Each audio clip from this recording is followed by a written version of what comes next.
Some are calling it the AOC blueprint, a year after Alexandria Ocasio-Cortez shocked New York's Democratic establishment, beating a senior-ranking incumbent in the Democratic Party. The city is now witnessing another election stunner. Tiffany Caban is a public defender running for district attorney in Queens with a very progressive reform agenda, ending cash bail, halting the prosecution of all kinds of low-level crimes, and shutting down something we've covered on the show, the Rikers Island Jail.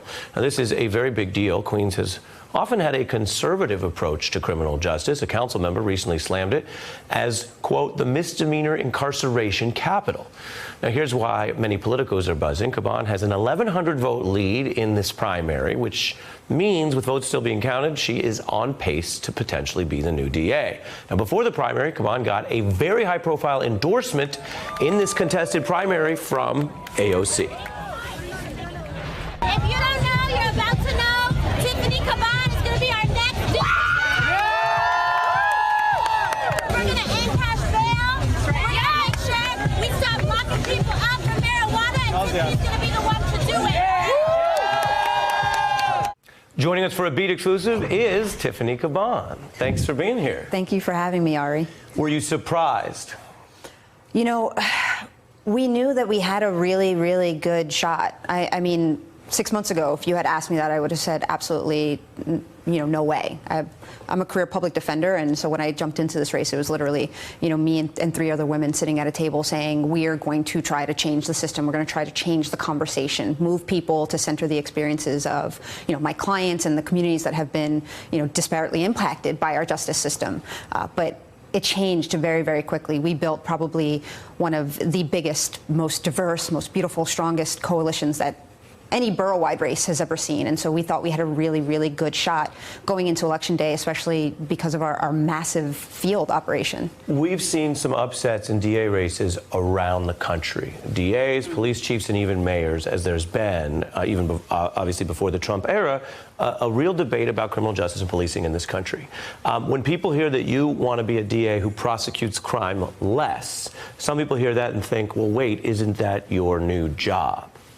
So, I mean, the answer I give is one that comes from my experience, not just, I grew up in South Richmond Hill, Queens, so, a working class, lower income neighborhood. My parents grew up in public housing in the Woodside housing projects. And so certainly growing up in over-policed, over-criminalized, resource-starved communities, and then serving communities like that as a public defender, you see every single day that there are crimes that aren't being prosecuted. I represented clients who were criminalized and prosecuted for their homelessness rather than prosecuting bad landlords who unlawfully evicted or predatory lenders who stole homes, people that were criminalized for their substance use disorder, but we didn't prosecute doctors who overprescribe opioids. And so for me, it's about saying we have these limited resources, and what we're doing with those resources right now are criminalizing public health issues. We are punting mental health issues, substance use disorder, poverty to our justice system. And we need to start looking at our system in a way that says, hey, how do we get to the root causers of crime? Because in so many ways, stability equals public safety. And so when we start, reallocating resources and saying that we're going to go after bad actors that are destabilizing entire communities, which then drives other crimes, whether it is low-level, nonviolent, or violent crime, that is, you get the best public safety and public health outcomes in that way. And then also saying, well, now we can also divert more resources to tackling, really serious violent crime, for example, where we don't have the best clearance records on it, and it's because we're not putting enough resources towards those things. Cash bail, you want to change it? Absolutely. I mean, this past session in Albany was, I think, transformative in terms of criminal justice reforms. There were so many things that were incredible. I mean, we talk about the discovery reforms, coming from a practice where we talk about trial by ambush. We'd go to trial and you'd get the evidence in a case the day before, the day of, and it wasn't uncommon.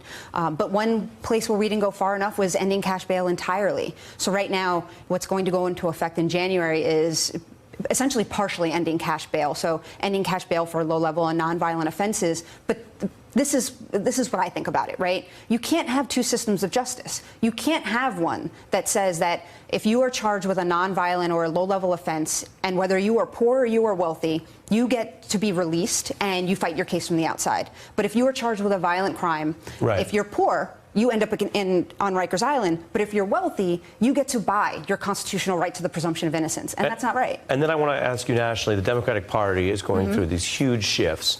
And one of the things that's changing is the idea that just because you're a Democrat, you should always stay on the ticket and be the incumbent. AOC shifted that. How helpful was she in you being in a position to win this, potentially win this primary? Yeah, I think it was incredibly helpful.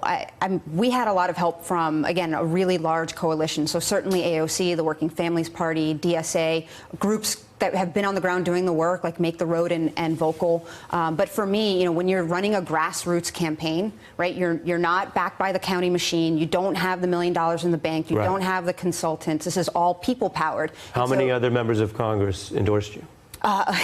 Just the one. Just the one? Just the one, yeah. Right, because others say, I'm going to stay out of this. And she seemed to jump in and say, let's try something else. And I think it was her recognizing that, again, it wasn't about her saying, well, here's this progressive I need to back, but it was about recognizing what was happening on the ground. It was a real groundswell of saying our communities were so activated and powerful around us that it was really, I think, her acknowledging the organizing around the campaign and how much excitement there was around it. And it helped because we didn't have the money. So it allowed us to get our messaging out to folks that maybe we wouldn't have reached, because when we got our messaging to them, we won the conversation. Right, and we're hearing that a lot with the way that she is a new school candidate who's using, it's not just, I'll give you my fundraising list, it's using the reach that she has online and off. Hey, I'm Ari Melber from MSNBC. You can see more of our videos right here, or better yet, subscribe to our YouTube channel below.